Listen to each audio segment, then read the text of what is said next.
Yo mga matik, good day mga matik, magandang araw mga matik.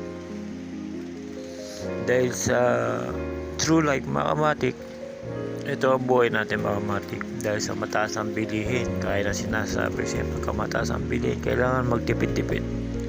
Kaya ako mga matik, ginawa ko na lahat ng tipid ko.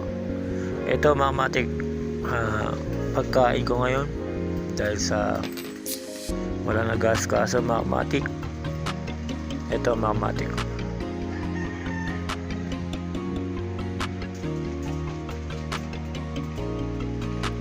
Yan mga matik, pagka ito na mga matik ginagawa ko, bihira lang.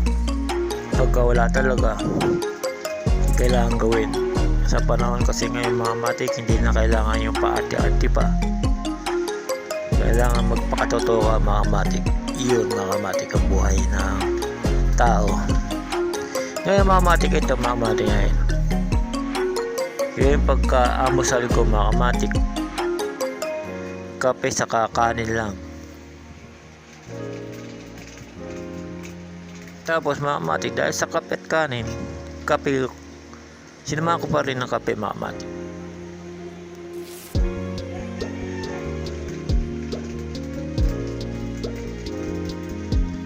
Yun mga matik, kaya ng buhay natin mga matik. Alam mo naman mga matik,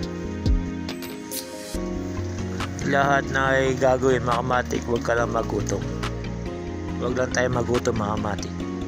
Kung may kakainin, sige lang, kumain lang. Walang kakainin mga matik, gumawa ng paraan. Walang pangulam, may paraan pa rin mga matik. Sa kapit kanin lang, pwede na yung mga matik. Ito na may baunan ko mga matik sa trabaho. Yan naman yung inaskaso ko mga matik, dahil sa wala ng kaskaso sa pagbaon ko mga matik. On my own lang mga matik. Ngayon mga matik, dahil sa sinare ko na rin yung pagkain ko mga matik, kape at kanin lang mga matik, okay na yun, solve na yun mga matik. Masarap yan mga matik. Kung hindi nyo pa na-experience, subukan nyo mga matik.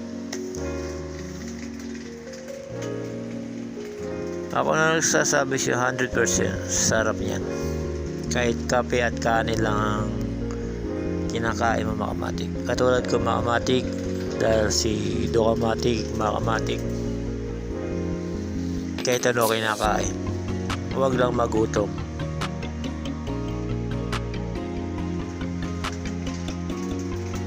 Yung mga matik, sinare ko lang aking pangumagahan mga matik bago pumasok. Sobrang taas ng bilihin, ganyan na lang ginagawa mga matik.